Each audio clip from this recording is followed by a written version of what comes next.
Chickens!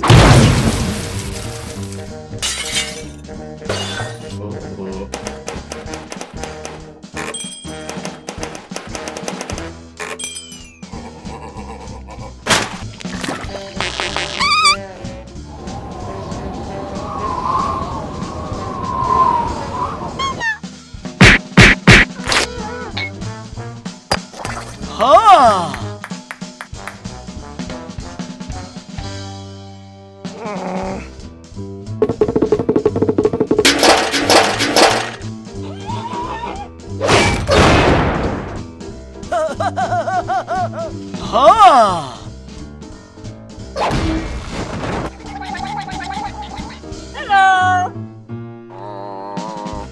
Hey!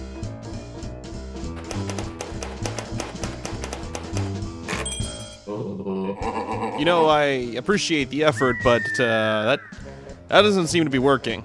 How about instead of Tomba, we review something else? Another PS1 game would be perfect. Let's see. How about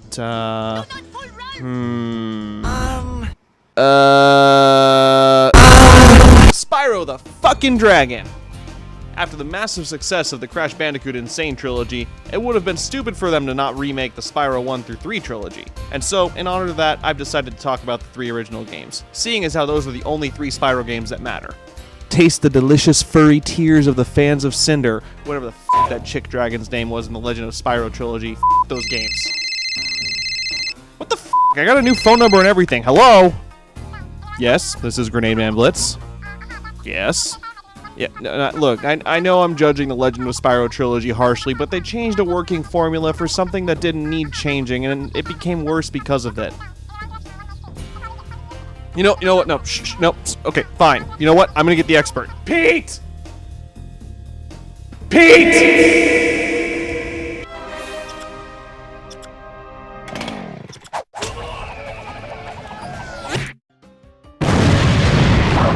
YouTube Petronius. Look here, everyone, it's our first guest star, the ever-wonderful Petronius, creator of the Slurpee, wonderful reviews on video games, and 5-time solo ping-pong world champion.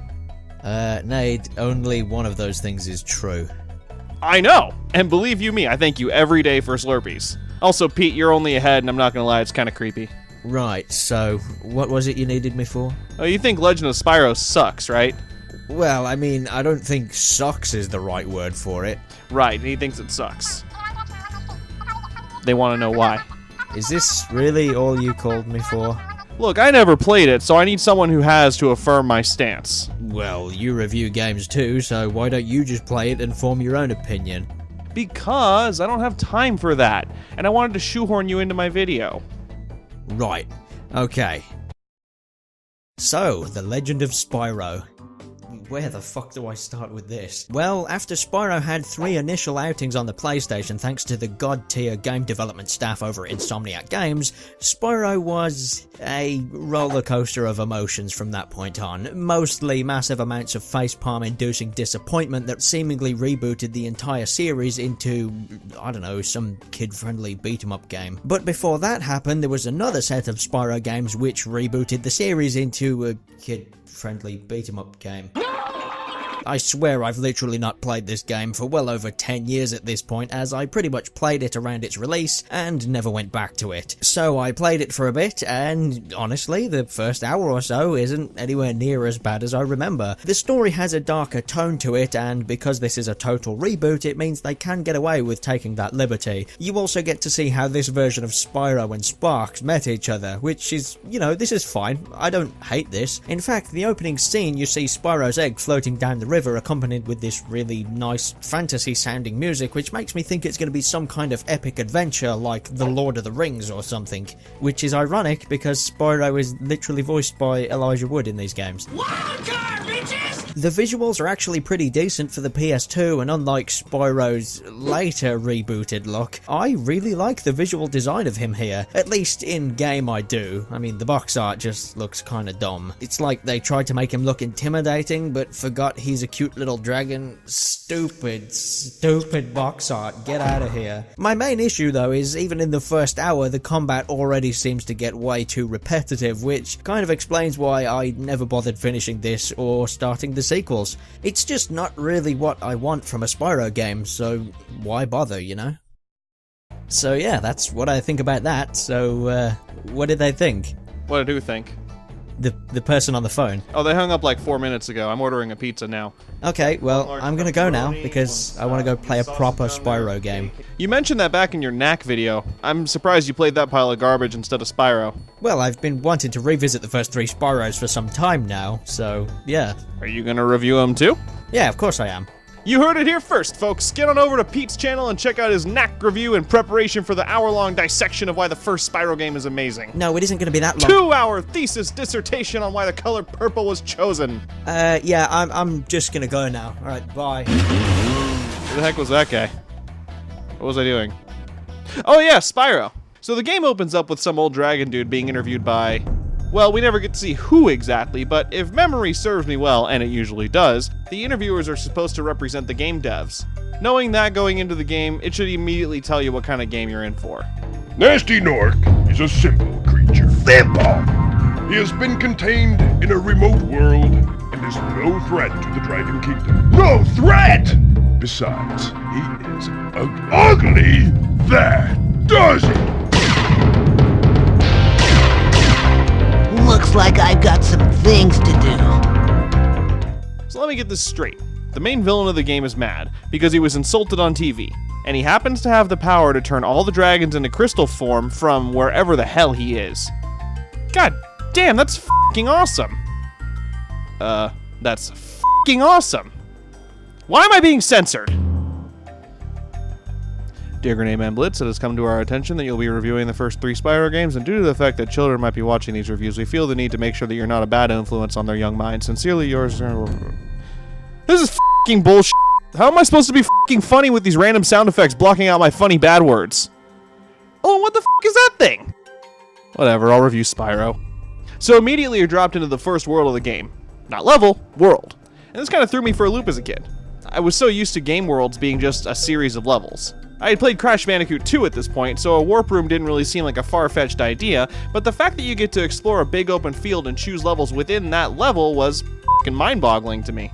First thing you'll notice is one of those crystal dragons at the end of the bridge. Stepping on his platform will release him and he's going to give you some advice. This is a running thing, so get used to it. Eventually, once they start running out of advice, you'll get f***ers like this. Thank you for releasing me! Coulda gave me some advice, coulda said something useful, but no, you were a selfish prick. First level of the game is exceedingly forgiving, but offers you a chance to get used to the controls of the game. What I love most here is the use of space. If you just head straight ahead, you can finish the level in like 10 seconds, but there are other doors and places to go and gems to collect. It allows you to get used to almost every major aspect of the game at your leisure, which is something that a lot of really great games do very well. So you can really tell that these designers knew what they were doing. Now, I called that first level the first level, but in reality, you can explore any of the 4 offered levels in any order you choose. But looking at them, this one's definitely supposed to be the first. Next level you go to is Dark Hollow, and the ambience is kicked into high gear here. It's dark and spooky, and the Norks, the main bad guys, aren't taking your shit no more. Here's where you can learn a lot about alternating your attacks between fire breath and charging. Big guys can't be charged, so you gotta hit them with fire. Little guys in armor can't be burned, so you gotta fucking ram into them. A little variety goes a long way when designing enemies, especially in a game like this. By now, I'm sure you've noticed all the little gems scattered throughout the levels, just sitting there looking enticing and shiny. These are the main collectibles of the game, other than the crystal dragons, and the eggs you find later on. You can find them in chests, on the ground, or beating enemies, and each level has a set number of gems. Now you might be asking yourself what happens if you beat an enemy that's already dropped a gem. You get rewarded instead with an orb, and collecting enough of these will net you an extra life. I really like this system because collecting 100 gems would eventually exhaust the gem supply of the game itself, and it gives you nice incentive to keep attacking enemies even after you've gotten their gem. Not that you need a reason to bash enemies other than fun, but having more incentive is always welcome. Now I'm not going to go through every single level of the game, just some of the best ones, and I gotta talk about Toasty. See, it's tucked away into the back corner of the artisan world, and it's completely possible for you to miss it on your first playthrough, as I did as a kid. That, and it's behind a giant f***ing stone dragon head. That's rad as shit, dude. The level itself almost immediately exudes a certain ambience that lets you know, alright, this one's a little different. Yeah, as if the giant f***ing dragon head and the foreboding dragon I saved outside weren't enough. The level is littered with difficult enemies, much more so than normal, like these f***ing dogs that take 2 hits to kill and are almost unable to be hit after the first attack. These stupid shepherds! You meet up with a dragon who warns you about the boss, Toasty, who is just a bit silly. He'll send doggos after you, but hit him with fire each time and you'll reveal that he's nothing more than one of the cannon fodder sheep that you'd normally find in the levels. Ha! F***er, eat flame and die. Give me a butterfly. Or gems. That works too. You'd expect me to say that after beating him you can go to the next world in the game, but in reality all you had to do was free 10 dragons, which you can totally do without even getting to this level. The balloonist, who looks like, a crab, I guess. Anyway, the balloonist will take you to Peacekeepers, the second world in the game. Apparently it's a warlike world. I guess. I don't know. Cliff Town, best level here. I love this place due to how vast and open it feels.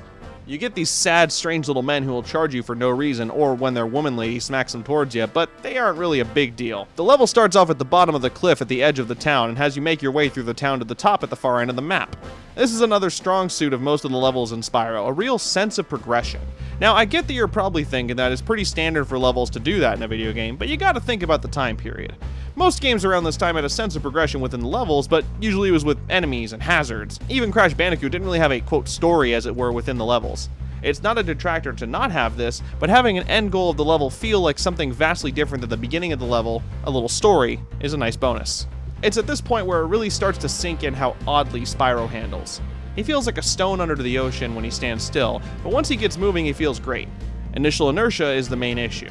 Let me put it to you this way. Moving small distances is a pain in the f***, but running long distances in a mostly straight line feels good, especially with the charge. Kinda sounds like Boost Era Sonic. Minus all the gay furry porn. Unless we assemble the 5 pieces of the Forbidden One! My grandpa's deck has no pathetic cards, Kaiba. But it does contain the unstoppable Exodia. Oh, I totally can't show that on my f***ing channel. F***ing stop censoring me! Fuck! Alright, so we get to Dr. Shemp. Dr. Shemp. That's funny. The joke here is a Shemp means a faker, so he's a fake doctor. That's the joke.jpg. But I really like this boss. His mannerisms crack me up. There's sort of a raw, dark humor that runs through the Spyro franchise. Similar, but in no way as outlandish as Conker, we have this cute premise overlaying with things that you wouldn't expect from "Daw, the cutie dragon gotta rescue the other dragons." Meanwhile, there's this big guy who's like, "My nigga, I will fucking cut you if you come over here." Holy shit, hello? Yes? Yeah, I said it. No, it wasn't derogatory. Did you hear the voice I used? He sounded competent and cool. What? Years of suffering. Yeah, no, I'm not, no. I'm losing a life over this? Ah, shit. Okay, can't say the N-word on my channel because it makes me fucking explode. Great, sure, fine, yeah, whatever, I can live with that. So you kill Dr. Shemp, and it's just like from the first to the second world, we take a balloon from the second to the third world. Magic Crafters.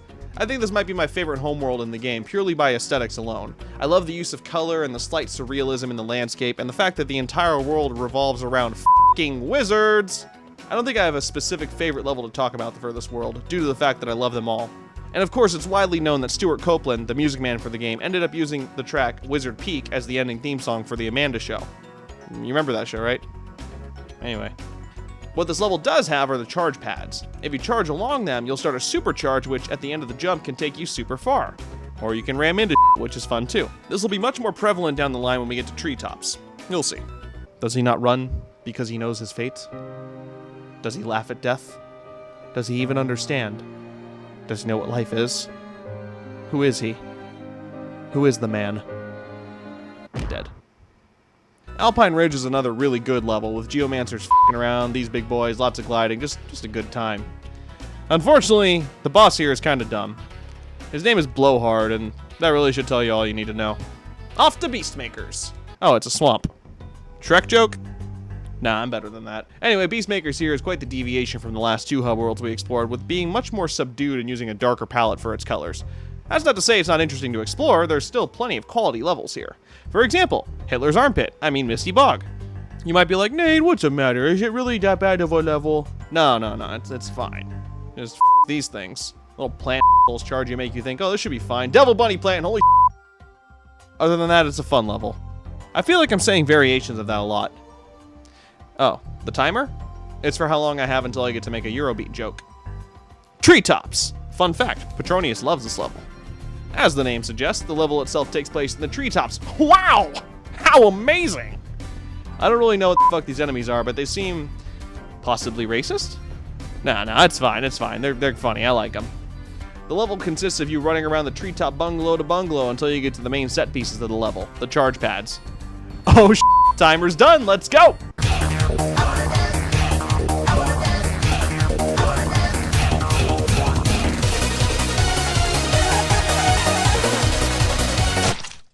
Alright, anyway. Metalhead is the boss of Beastmakers, and I really love this guy. Unlike the bosses leading up to this point, I guess he could be called a challenge. He's too big to charge and he's covered in metal, so flaming him is not going to work either.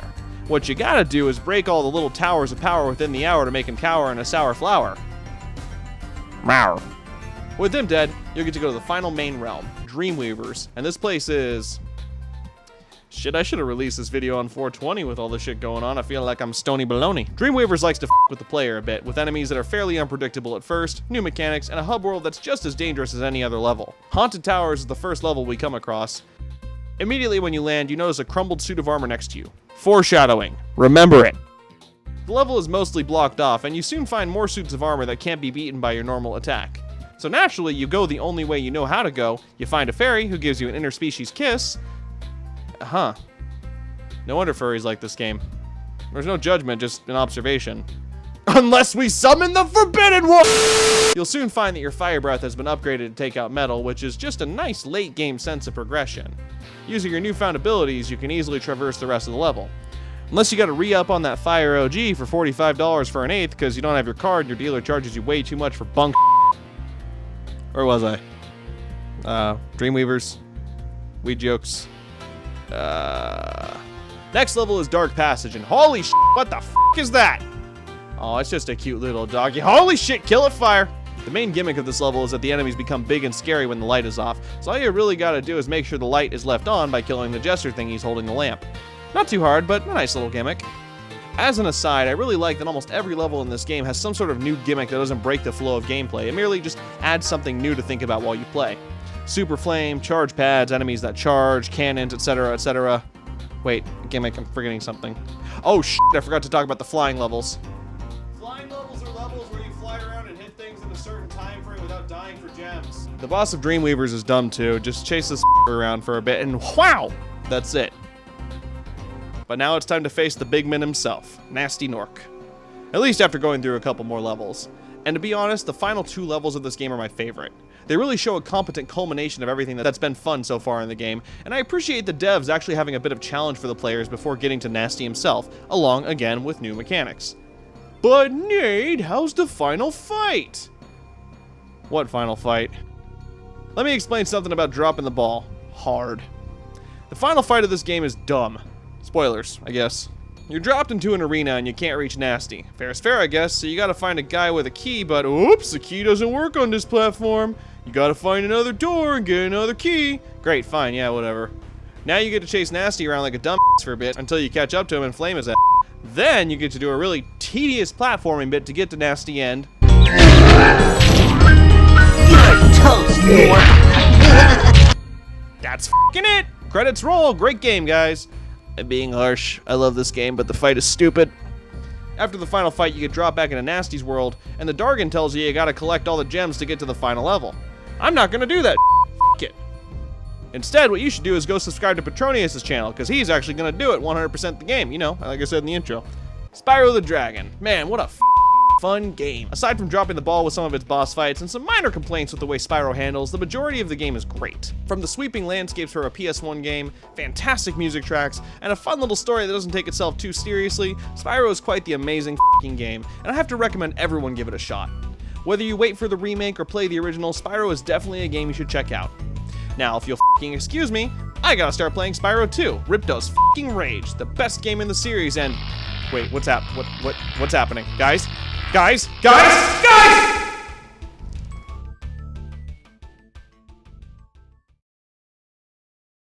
Thank you guys so much for watching my review of the first Spyro game. Well, that was a bit of a cliffhanger ending. Where could Nade have possibly gone? What's going on here about that? Woo, spooky! If you like what I do here on my channel, please hit that subscribe button. I mean, if you're already subscribed, that's pretty fucking cool too. I'll be back eventually with another review. I'd like to give a proper shout out to the people that helped make this video happen other than myself. The good sir to Petronius. Go subscribe to his channel. I wasn't lying, he makes amazing content. Puts my shit to shame. Go check it out, it's great. I'd also like to give a shout out to Mr. Galaxy, Super Galaxy Rider, as he's now known. He's the artist for the Nade emote and the thumbnail. Go give him a follow.